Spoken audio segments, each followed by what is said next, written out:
ദക്ഷയും മക്ഷിയും വീട്ടിലെത്തുമ്പോൾ രാത്രി 2 മണിയൊക്കെ കഴിഞ്ഞിരുന്നു. സ്പെയർ കീ കയ്യിലുള്ളത് കൊണ്ട് തന്നെ ആരെയും വിളിക്കാതെ തന്നെ അവർ അകത്തേക്ക് കയറിയിരുന്നു. ഒരു കീ മിസ്സിംഗ് ആണല്ലോ, നമ്മൾ പോയതിന് ശേഷമാണല്ലോ പിന്നാലെ 2 പേർ വന്നത്, അപ്പോൾ അവർ എടുത്ത് കാണും.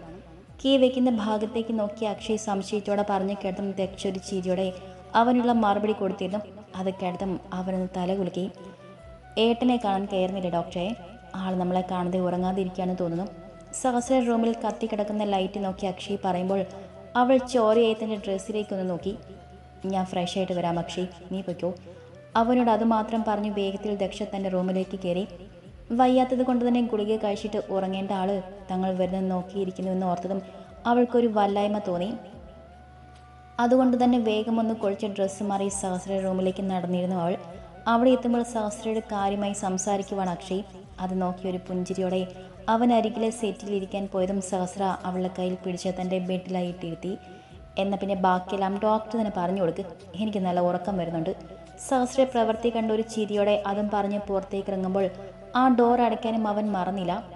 എന്താ ഇപ്പം ഞാൻ കണ്ടത്? ദേഷ്യം കൊണ്ടങ്ങ് ജലിച്ചു നിൽക്കുമായിരുന്നല്ലോ. അക്ഷയ് പോയ വഴി നോക്കി തിരിഞ്ഞതും ദക്ഷയുടെ കവളിൽ പിടിച്ചുകൊണ്ട് തനിക്ക് നേരെ തിരിച്ചു സഹസ്ര. അവൻ്റെ സംസാരം കേട്ടതും അവളൊരു പുഞ്ചിരിയോടെ അവനെ നെഞ്ചിലൊന്ന് ചാഞ്ഞു. കിടക്കായിരുന്നില്ലേ, മരുന്നൊക്കെ കഴിച്ച് ഉറക്കം വരേണ്ടതാണല്ലോ. അവനെ വേദനിപ്പിക്കാതെ നെഞ്ചിലേക്ക് ചാഞ്ഞുകൊണ്ട് അവൾ അവൻ്റെ കവളിൽ കൈവച്ചതും ആ കൈ പിടിച്ചെടുത്ത് അതിൽ അമർത്തി ചുംബിച്ചിരുന്നു സഹസ്ര. അവനെ ചുംബനത്തിൻ്റെ തീവ്രതയിൽ കണ്ണുകൾ അടച്ചിരിക്കുന്ന ദക്ഷയെ തന്നെ കൊണ്ട് ആകും പോലെ ചേർത്ത് പിടിച്ചവൻ. അവന് കൊടുത്തത് കൂടിപ്പോയോ?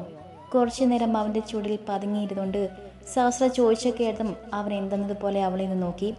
ചോദിച്ചതാ, എനിക്ക് അവനെ കൊല്ലാൻ തോന്നിയില്ല. ഇനിയുള്ള ദിവസങ്ങളെല്ലാം ഇത്രയും നാൾ ചെയ്തു കൂട്ടിയതിന് എല്ലാം അവൻ അനുഭവിക്കണം. എത്ര പെൺകുട്ടികളുടെ ജീവിതം നഷ്ടപ്പെടുത്തിയിട്ടുണ്ടാകും. അപ്പോൾ അവിടെ കണ്ണുനീരിൻ്റെ ഫലവും അവൻ അനുഭവിക്കണ്ടേ? ദക്ഷ പറഞ്ഞതിന് മറുപടി പറയാതെ സഹസ്ര ഒന്ന് മോളി. ഇനിയിപ്പോൾ ഇന്ധൻ എന്താ ഒരുക്കി വെക്കുന്നേ, അതോ ഇതോടെ അവനുള്ള ദേഷ്യം തീർന്നോ? സഹസ്ര ഗൗരവത്തിൽ ചോദിക്കുമ്പോൾ അവളുടെ കണ്ണുകളൊന്ന് കൂർത്തുപോയി. ഇതിപ്പോൾ എന്നോട് എതിർത്ത് നിൽക്കുന്നവരെല്ലാം ഞാനങ്ങ് കൊന്നു തള്ളണമെന്നാണോ ബ്രഹ്മേട്ടൻ പറയുന്നത്? അങ്ങനെയാണെങ്കിൽ ആരൊക്കെ കൊല്ലണം ഞാൻ? സഹസ്രയുടെ കവിളിലൊന്ന് കുത്തിച്ചെറിച്ചിരിയുടെ ദക്ഷ ചോദിക്കുമ്പോൾ അവളുടെ കയ്യിൽ നിന്ന് പിടിച്ചു വെച്ചവൻ പിന്നെ ഒരു ദീർഘശ്വാസത്തോടെ അവളെ 2 കവിളിലും പിടിച്ചുകൊണ്ട് ആ മുഖത്തേക്കൊന്ന് നോക്കി. നിന്റെ അച്ഛനെ കൊന്നതാണ് അഗ്നി. അതൊരു കയ്യബദ്ധമായിരുന്നെങ്കിൽ പോലും. സഹസ്ര പറഞ്ഞു നിർത്തിയതും ദക്ഷ അവനെ പകപ്പോടെ നോക്കി. ബ്രഹ്മേട്ടാ. നിമിഷ നേരം കൊണ്ട് അവളുടെ മുഖവും കണ്ണും ചുവന്നു വന്നു. നിറഞ്ഞ കണ്ണോടെ ഇടറിയ ശബ്ദത്തിൽ അവൾ വിളിക്കുമ്പോൾ സഹസ്ര താൻ അറിഞ്ഞ കാര്യങ്ങൾ അവളോട് പറഞ്ഞു കൊടുത്തു.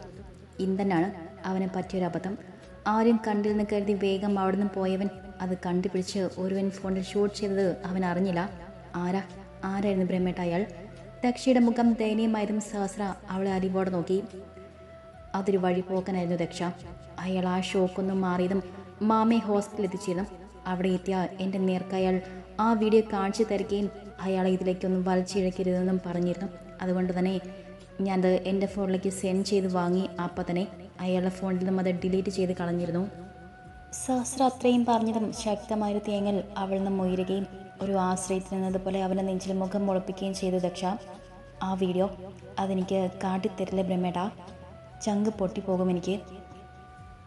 അവൾ ഏങ്ങലോടെ പറയുമ്പോൾ അവളെ സമാധാനിപ്പിക്കുന്നതുപോലെ ആ തോളിൽ പതിയെ തട്ടിക്കൊടുത്തുകൊണ്ടിരുന്നു അവൻ.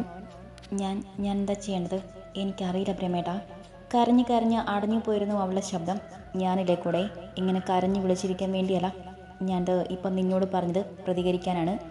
സഹസ്ര പറഞ്ഞിട്ടും അവനെ നെഞ്ചിൽ നിന്ന് മകന്നില്ല അവൾ. അവളെ ചേർത്ത് പിടിച്ചുകൊണ്ട് ആ ബെഡിലേക്ക് ചായുമ്പോൾ അവളോട് മറച്ചു വെച്ച കാര്യം പറഞ്ഞതിൻ്റെ ഒരു സംതൃപ്തി ഉണ്ടായിരുന്നു അവൻ്റെ മുഖത്ത്.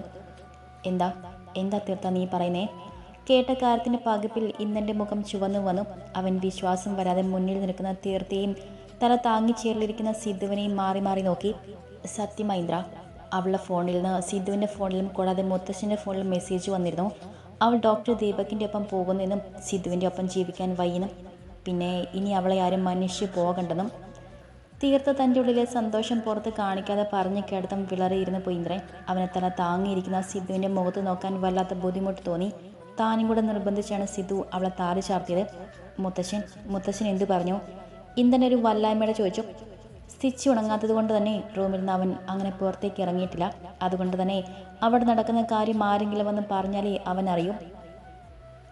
പുകഞ്ഞു കൊള്ളി പുറത്തുനിന്ന് അവൾക്ക് വേണ്ടിയാണല്ലോ സിദ്ധുവിനെ ഹോസ്പിറ്റലിൽ എഴുതി കൊടുത്തത്. മുത്തശ്ശൻ അതിൻ്റെ വിഷമത്തിലാണെന്ന് തോന്നുന്നു. തീർത്ത പറഞ്ഞു നിർത്തിയതും ഞെട്ടലോടെയാണ് സിദ്ധു മുഖം ഉയർത്തി നോക്കിയത്. അത് ഇവിടുത്തെ ന്യായമാണ് തീർത്ത. അവളെയും അവളുടെ വയറ്റിലെ കുഞ്ഞിനെയും ഞാൻ സ്വീകരിച്ചതല്ലേ. അപ്പോൾ ഞാൻ എന്തിന് ഇനി ഹോസ്പിറ്റൽ തിരിച്ചു കൊടുക്കണം? പറ്റില്ല. സിദ്ധു ദേഷ്യത്തോടെ പറഞ്ഞിട്ട് പുറത്തേക്ക് ഇറങ്ങിയതും ഇന്ദ്രൻ അവനെ പകപ്പോടെ നോക്കിയിരുന്നു. എല്ലാം കൂടെ കേട്ടതിൻ്റെ വിഷമമാണ് അവന്. അല്ലെങ്കിൽ തന്നെ ഇപ്പം നാട്ടുകാരുടെ മുന്നിൽ നാണം കെടാൻ പോകുന്നത് സിദ്ധു ആണല്ലോ. അവൻ്റെ ഭാര്യയിലെ മറ്റൊരുവിനൊപ്പം ഇറങ്ങിപ്പോയത്. തീർത്ത പറഞ്ഞു കേട്ട പകപ്പിൽ ഇന്ദ്രൻ കുറച്ചു നേരം അങ്ങനെ ഇരുന്നു പോയി. പിന്നെ ഒരു ദീർഘശ്വാസം എടുത്തുകൊണ്ട് കണ്ണുകൾ അടച്ചു. അല്ലാതെ ഇപ്പോൾ ഒന്നും ചെയ്യാൻ പറ്റില്ലല്ലോ. രാവിലെ സഹസ്ര റൂമിൽ നിന്നും കല്ലിച്ച മുഖവുമായി ഇറങ്ങി വരുന്ന ദക്ഷയെ കണ്ടതും ആരോഹി പടിയിൽ നിന്ന് ഒന്ന് വിറച്ചുകൊണ്ട് രേഷ്മയുടെ കയ്യിൽ അമർത്തി പിടിച്ചുകൊണ്ടൊന്ന് ഒതുങ്ങി നിന്നു.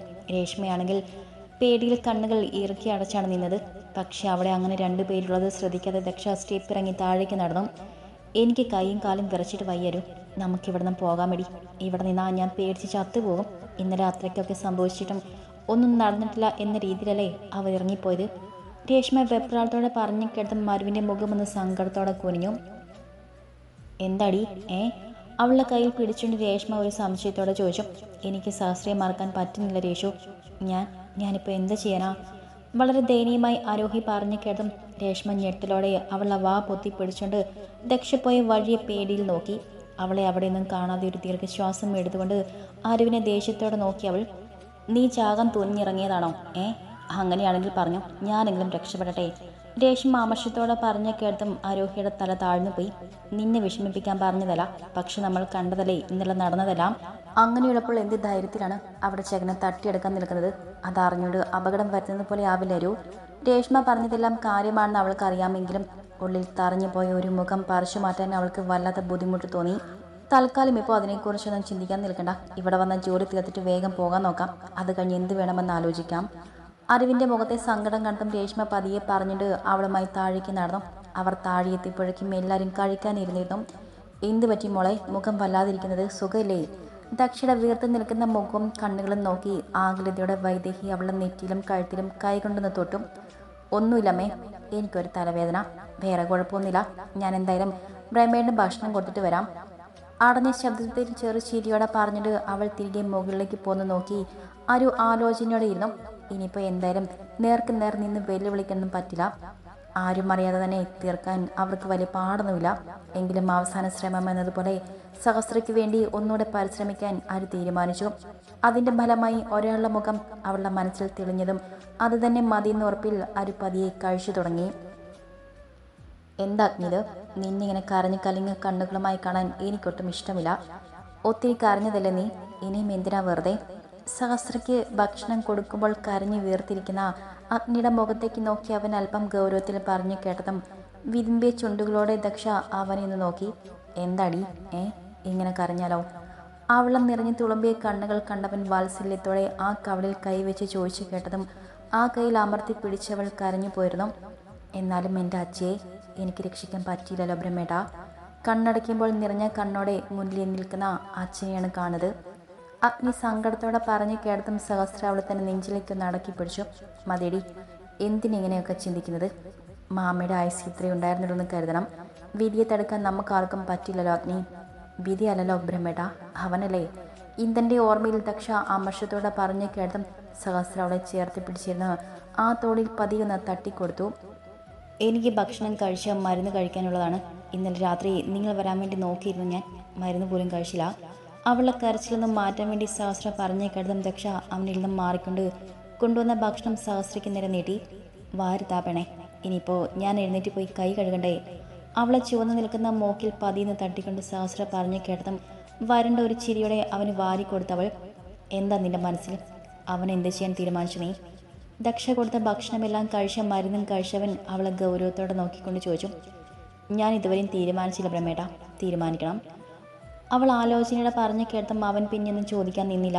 നീ കൂടെ എന്തെങ്കിലും കഴിച്ചിട്ട് പോയി ഒന്ന് കിടക്ക്. നല്ല ഉറക്കം കിട്ടിയാൽ മനസ്സൽപ്പം ഒന്ന് ശാന്തമാകും. ഉച്ചയ്ക്ക് എനിക്ക് ഭക്ഷണം തരാൻ എന്നും പറഞ്ഞിട്ട് എഴുന്നേറ്റ് വരാൻ നിൽക്കണ്ട. ഉറക്കമെല്ലാം കഴിഞ്ഞിട്ട് എന്നെ വന്ന് കണ്ടാൽ മതി. പൊയ്ക്കോ. മുഖത്തൊട്ടും സന്തോഷമില്ലാതെ ഇരിക്കുന്ന ദക്ഷയുടെ കവിളെന്ന് തലോടിക്കൊണ്ട് സഹസ്ര പറഞ്ഞു കേട്ടതും അവൾ അവനെ ഒന്ന് നോക്കി തല കുലുക്കിക്കൊണ്ട് പതിയെ റൂമിന് പുറത്തേക്ക് ഇറങ്ങി. അവൾക്കൊന്ന് കിടന്നാൽ കൊള്ളാമെന്നുണ്ടായിരുന്നു. കരഞ്ഞതിൻ്റെ ആയിരിക്കും തലയൊക്കെ നല്ല വേദന. സ്റ്റെപ്പിൽ കയറി വരുന്ന ആരോഹിയെ കണ്ടിട്ടും അവളോടൊന്നും സംസാരിക്കാൻ നിൽക്കാതെ ദക്ഷ തൻ്റെ റൂമിൽ കയറി വാതിലടച്ചു. ദക്ഷയെ കണ്ട പേടിയിൽ രേഷ്മ ആരോഹിയുടെ കയ്യിലെന്ന് അമർത്തി പിടിച്ചുകൊണ്ട് ഉമ്മീന്നിറക്കി നിന്നു. എന്താ? ദക്ഷയെ കണ്ടപ്പോൾ വിറച്ചുപോയ ശരീരം വരുതിയിലാക്കിക്കൊണ്ട് ആര് ചോദിച്ച കേട്ടതും രേഷ്മ അവളെ നിന്ന് നോക്കിയെന്ന് കണ്ണൊട്ടി. പിന്നെ വേഗത്തിൽ അവർക്ക് കൊടുത്ത റൂമിലേക്ക് നടന്നു. നിന്നെപ്പോലെയല്ല, എനിക്കിനിയും ജീവിച്ച് മതിയായിട്ടില്ല. നിന്റെ കൂടെ എല്ലാത്തിനും കൂട്ടുനിന്നാൽ ഇന്നലെ കാലില്ലാതെ കിടന്ന് പിടഞ്ഞവനെ പോലെ ഞാനും പിടയേണ്ടി വരും. അത് ഓർക്കുമ്പോൾ തന്നെ വല്ലാത്തൊരു പരവേശം. തളർച്ചയുടെ രേഷ്മ ബെഡിൽ ഇരുന്നുകൊണ്ട് പറഞ്ഞതും ആരോഹിയുടെ മുഖത്ത് ഒരു വല്ലായ്മ നിറഞ്ഞു. ഇന്നലെ കണ്ട ദക്ഷയും അവളുടെ ഭാവത്തെയും പേടിയുണ്ടെങ്കിലും സഹസ്രയെ വിട്ടു പോകാൻ അതൊന്നും ഒരു കാരണമായിട്ട് അവൾക്ക് തോന്നിയില്ല. ഒരു ദീർഘശ്വാസം എടുത്ത് ആരോ അവളുടെ ഫോണിന് വേണ്ടി അവിടെയെല്ലാം തിരഞ്ഞു. അവസാനം ബെഡിൽ കിടന്ന് കിട്ടിയ ഫോൺ എടുത്ത് അതിലൊരു നമ്പർ ഡയൽ ചെയ്ത് ചെവിയിൽ വെച്ചുകൊണ്ട് അവൾ ബാൽക്കണിയിലേക്ക് ഇറങ്ങി. അതൊന്ന് സംശയത്തിൽ നോക്കിക്കൊണ്ട് താടിക്ക് കൈ കൊടുത്തിരുന്നു പോയി രേഷ്മ. മോൾക്ക് വൈകിൽ കിടന്നു. തന്നെ കണ്ടതും വേഗത്തിൽ എഴുന്നേറ്റ് ബെഡിലേക്ക് ചാരിന് ദക്ഷയെ കണ്ടതും വൈദേഹി അവളെ കഴുത്തിൽ എന്ന് തൊട്ടുകൊണ്ടെന്ന് പറഞ്ഞു. എനിക്ക് കുഴപ്പമൊന്നുമില്ലമ്മേ. ഇല്ലില്ല, പിന്നെ ഇവിടെ കിടന്ന് വിറച്ചത് ഞാനാണല്ലോ. നല്ല പനിയായിരുന്നു മോൾക്ക്. നെറ്റിയിൽ തുണിയൊക്കെ നനച്ചിട്ട് ചൂടൊന്ന് കുറഞ്ഞു തന്നെ.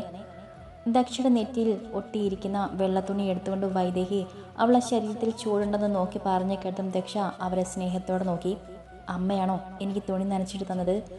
റൂമിൽ താടിക്ക് കൈയും കൊടുത്തിരിക്കുന്ന അക്ഷയ് നോക്കിക്കണ്ട് ഒരു സംശയത്തോടെ അവൾ ചോദിച്ചതിന് ചിരിയോടെ കണ്ണു ചെമ്മി അവർ. ഈ ചൂട് കഞ്ഞി കുടിച്ചിട്ട് ഈ മരുന്നും കൂടെ കഴിക്കുക, പനിയൊക്കെ പെട്ടെന്ന് തന്നെ മാറിക്കോളും. ബെഡിലേക്ക് ചാരിയിരിക്കുന്നവൾക്ക് നേരെ സ്പൂൺ നീട്ടിക്കൊണ്ട് വൈദേഹി പറഞ്ഞു കേട്ടതും ദക്ഷ നിറഞ്ഞ കണ്ണോടെ അവരെ നോക്കി ആ തൂളിലേക്കൊന്ന് ചാഞ്ഞവൾ. എന്തു പറ്റി മോളെ? ദക്ഷയുടെ പെട്ടെന്നുള്ള പ്രവൃത്തി കണ്ട് അമ്പരന്ന് പോയിരുന്നു വൈദേഹിയും കൂടെ അക്ഷയും. ഞാൻ എൻ്റെ അച്ഛയെ ഓർത്തുപോയമ്മേ. നിറഞ്ഞ കണ്ണുകൾ അവരിൽ നിന്നും ഒളിപ്പിക്കാൻ ശ്രമിച്ചുകൊണ്ട് ദക്ഷ പറഞ്ഞു കേട്ടതും അക്ഷയ് അവളെ സങ്കടത്തോടെ നോക്കി. എന്താ എൻ്റെ ഡോക്ടർക്ക് പറ്റിയത്? ഇന്നലെ രാത്രി വരെ കുഴപ്പമൊന്നുമില്ലായിരുന്നല്ലോ. ഇന്നിപ്പോൾ പെട്ടെന്ന് ഇങ്ങനെ സങ്കടം വരാൻ മാത്രം എന്താ ഉണ്ടായത്? എന്നോട് പറ. വൈദേഹിക്ക് അരികിൽ വന്നിരുന്ന ദക്ഷയുടെ കയ്യിൽ അമർത്തി പിടിച്ചുകൊണ്ട് അക്ഷയ് ചോദിച്ചു കേട്ടതും നിറഞ്ഞ കണ്ണോടെ അവരെ മുഖമുയർത്തിയെന്ന് നോക്കി അവൾ. അച്ഛയെ കൊന്നതാണെന്ന് ആ ഇന്ദ്രൻ. ദക്ഷ വിതുമ്പിലോടെ പറഞ്ഞ കേട്ടതും അക്ഷയ് തൻ്റെ അരികിലിരിക്കുന്ന വൈദേഹി എന്ന് നോക്കി. അവരും സങ്കടത്തോടെ ഇരിക്കുകയാണ്. അവർക്ക് പ്രത്യേകിച്ച് ഞെട്ടലൊന്നും ഇല്ലാത്തത് കൊണ്ട് ആ വിവരം അവർ നേരത്തെ അറിഞ്ഞുവെന്ന് അവൾ കണക്ക് കൂട്ടി. അറിയാത്തത് താൻ മാത്രമായിരുന്നു ഓർത്തതും അവൾ വേദനയോടൊന്ന് ചിരിച്ചു. ഏയ് ഡോക്ടറെ, ഞങ്ങളൊന്നും മറച്ചു വെച്ചതല്ല. ഡോക്ടർ ഒന്ന് ഓക്കെ ആയിട്ട് പറയാമെന്ന് കരുതി. അതുകൊണ്ട് തന്നെ അവരെ ഞങ്ങളൊന്ന് തൊട്ടുപോലും നോക്കിയിട്ടില്ല. എല്ലാം ഡോക്ടർ അറിഞ്ഞിട്ട് മതിയെന്ന് കരുതി. അക്ഷയ് അവളുടെ കൈകൾ കൂട്ടിപ്പിടിച്ചുകൊണ്ട് പറഞ്ഞു കേട്ടതും ദക്ഷ പതിയൊന്ന് മോളി. മോളിത് കഴിക്ക്, എന്നിട്ടൊന്ന് ഉറങ്ങിക്കോ. നിന്നിങ്ങനെ കാണാൻ ഇവിടെ ആർക്കും ഇഷ്ടമില്ല മോളെ. സ്നേഹത്തോടെ അവളുടെ കണ്ണുകൾ തുടച്ചു നീക്കി വൈദേഹി പറഞ്ഞു കേട്ടതും അവർ നീട്ടിയ കഞ്ഞി അവൾ പതിയെ കുടിച്ചു. കുറഞ്ഞില്ലെങ്കിൽ ഒരു ഇഞ്ചക്ഷൻ എടുക്കാം. ഇപ്പോൾ ഉറങ്ങിക്കോ, അതുവരെ ഞാനിവിടെ ഇരുന്നോളാം. ദക്ഷയ്ക്ക് ഗുളിക കഴിക്കാൻ എടുത്തു കൊടുത്തുകൊണ്ട് അക്ഷയ് പറഞ്ഞു കേട്ടതും ദക്ഷ അവനിന്ന് നോക്കി മോളി. അമ്മ പൊയ്ക്കോ, ഞാൻ ഇരുന്നോളാം ഇവിടെ. ഒഴിഞ്ഞ പാത്രവുമായിരിക്കുന്ന വൈദേഹി അക്ഷയ് നിർബന്ധിച്ച് പറഞ്ഞയച്ചു. ചോര പൊടിക്കാതെ നമുക്ക് അവനെ വേദനിപ്പിക്കാൻ ഡോക്ടറെ. വഴി ഞാൻ പറഞ്ഞു തരാം. ഒരു രഹസ്യം പോലെ അക്ഷയ് പറഞ്ഞു കേട്ടതും ദക്ഷ അവനെ വിടർന്ന കണ്ണോടെ ഒന്ന് നോക്കി. എല്ലാത്തിനും ഞാനുണ്ട്, ഇവിടെ ആരും അറിയണ്ട, ഏട്ടൻ പോലും. അങ്ങനെയുണ്ടായാൽ ഏട്ടനത് സമ്മതിക്കാൻ പോകുന്നില്ല. പക്ഷേ ഇങ്ങനെ തന്നെ വേണം ഇന്ദ്രൻ. അവനുള്ള ആണി ദക്ഷ ഡോക്ടർ തന്നെ നൽകണം. അതും അവനെ തകർത്ത് കളയാൻ പറ്റുന്ന രീതിയിൽ. അക്ഷയ് അവളുടെ കൈ പിടിച്ച ഒരു ഉറപ്പ് പോലെ പറഞ്ഞു. ദക്ഷ അവനെ നോക്കിയെന്ന് തല കുലുക്കി. കിടന്നോ, ഞാനിവിടെ ഇരിക്കാം. ദക്ഷയോട് കണ്ണ് ചിമ്മി കാണിച്ചുകൊണ്ട് അക്ഷയ് പറഞ്ഞു കേട്ടതും അവൾ പതിയെ ബെഡിലേക്ക് ചാഞ്ഞു. അല്പം കഴിഞ്ഞ് അവനെയൊന്ന് നോക്കി കണ്ണുകൾ അടച്ചവളെ സ്നേഹത്തോടെ നോക്കിയിരുന്നു പോയവൻ. എന്തിനും ഏതിനും അവൾക്കൊപ്പം തന്നെ നിൽക്കുമെന്ന് അക്ഷയ് സ്വയം ഒരു ഉറപ്പ് പോലെ പറഞ്ഞു. ഏയ് എന്തേത്? എന്തിനാ ഇപ്പം ഇങ്ങോട്ട് കയറി വന്നത്? ബാത്റൂമിൽ പോയി ഇന്ന് ഫ്രഷായി ഇറങ്ങുമ്പോഴാണ് ദക്ഷയുടെ ബെഡിലിരിക്കുന്ന സഹസ്രി അവൾ കണ്ടത്. അത് കണ്ടതും വെപ്രാളത്തോടെ അവൻ്റെ അരികിലേക്ക് വന്നവൾ. ഞാൻ ഒറ്റയ്ക്കരടി, അക്ഷയ് കൊണ്ടുവിട്ടതാ. സഹസ്ര ദക്ഷയെ തനിക്കരികിൽ പിടിച്ചിരുത്തിക്കൊണ്ട് പറഞ്ഞു കേട്ടതും ദക്ഷയൊന്ന് മോളി. വല്ലാതെ വാടിപ്പോയല്ലോ നീ, എന്താടി ഇങ്ങനെ? കൂടാതെ പനിയും. അവളുടെ കഴുത്തിലും നെറ്റിയിലും കൈവച്ച് ചൂട് നോക്കിക്കൊണ്ട് സഹസ്ര ചോദിച്ചതും അവനെ വേദനിപ്പിക്കാതെ ആ തോളിലേക്കൊന്ന് ചാഞ്ഞിരുന്നവൾ. കരഞ്ഞിട്ടാകും പനി വന്നതല്ലേ? ഇത്രയ്ക്ക് ഉറപ്പേ ഉള്ളുവോ ഈ തൻ്റെടി പെണ്ണിന്? ഇന്നലെ രാത്രി ഇങ്ങനെയൊന്നും അല്ലായിരുന്നല്ലോ പെർഫോമൻസ്. സഹസ്ര സ്നേഹത്തോടെ അവളെ താടിയിൽ പിടിച്ചുകൊണ്ട് ചോദിച്ചു കേട്ടതും അവളെ ചുണ്ടുകളൊന്ന് വിടർന്നു. അക്ഷയും ബ്രഹ്മേട്ടനെയും കൊല്ലാൻ നോക്കിയവന് ഇതിൽ കൂടുതലൊന്നും ചെയ്യാൻ എനിക്ക് പറ്റിയില്ല. കൂടാതെ മാളവിക, അവൾ വീണ്ടും വീണ്ടും തെറ്റ് ചെയ്യുന്നു. അല്പം ഒന്ന് പാടിക്കട്ടെ, എന്നിട്ട് രക്ഷിക്കാം അവളെ. ദക്ഷ പറഞ്ഞതിന് ഒന്ന് മൂളിയതേയുള്ളൂ അവൻ. ഞാൻ ബ്രഹ്മേട്ടനെ മറന്ന് തെറ്റൊന്നും ചെയ്യില്ലെന്ന് വിശ്വാസമുണ്ടോ? ഒത്തിരി നേരത്തെ നിശബ്ദതയ്ക്ക് ശേഷം ദക്ഷ പതിയെ ചോദിക്കുമ്പോൾ അവളെ ഒന്ന് കൂടെ ചേർത്ത് പിടിച്ചു സഹസ്ര. നിന്നെ അല്ലാതെ വേറെ ആരും ഞാൻ വിശ്വസിക്കും അഗ്നി. സഹസ്ര ഒരു നിമിഷം പോലും ചിന്തിക്കാതെ പറഞ്ഞു കേട്ടും ദക്ഷയുടെ മുഖമൊന്ന് വിടർന്നു പോയി. എന്തു പറ്റി നിനക്ക്? മനസ്സിലെന്തോ കടന്നുകൂടിയിട്ടുണ്ടല്ലോ. അവളെ തന്നിൽ നിന്നും അകറ്റി നിർത്താതെ തന്നെ സഹസ്ര ചോദിച്ചതിന് മറുപടിയൊന്നും കൊടുത്തില്ല അവൾ. ഇന്തന്നാണോ മനസ്സിൽ? ദക്ഷയുടെ തലമുടിയിൽ താടി മുട്ടിച്ചുകൊണ്ട് സഹസ്ര ചോദിച്ചു കേട്ടതും അവൾ പതിയൊന്ന് മൂളി. നിന്റെ മനസ്സിൽ എന്താണോ അത് ചെയ്തോ. മനസ്സുകൊണ്ട് ഞാൻ കൂടെ ഉണ്ടാകും, പോരെ? സഹസ്ര ഉറപ്പ് പറഞ്ഞതും ദക്ഷ അവൻ്റെ ഷർട്ടൊന്ന് മാറ്റി ആ കഴുത്തിൽ തന്നെ ചുണ്ടെന്ന് അമർത്തി വെച്ചു. കണ്ണുകളടച്ച് ആസ്വദിച്ചുകൊണ്ട് അവൻ ചിരിയോടെ അവളെ ചേർത്ത് പിടിച്ചതും മനസ്സൊന്ന് കുളിർന്ന പോലെ തോന്നി അവൾക്കും. സഹസ്രയിൽ ചേർന്നിരിക്കുമ്പോഴും ഇന്ധനോടുള്ള പണിയുടെ ആദ്യ യാത്ര തുടങ്ങാനുള്ള തയ്യാറെടുപ്പിലായിരുന്നു അവൾ. അവളുടെ മനസ്സിൽ എന്താണെന്ന് മറ്റാരും പറയാതെ അറിയുന്നവൻ അവളെ വീഴാതെ പിടിച്ചോളാം എന്നൊരു ഉറപ്പ് മനസ്സുകൊണ്ട് കൊടുത്തു അവൾക്ക്.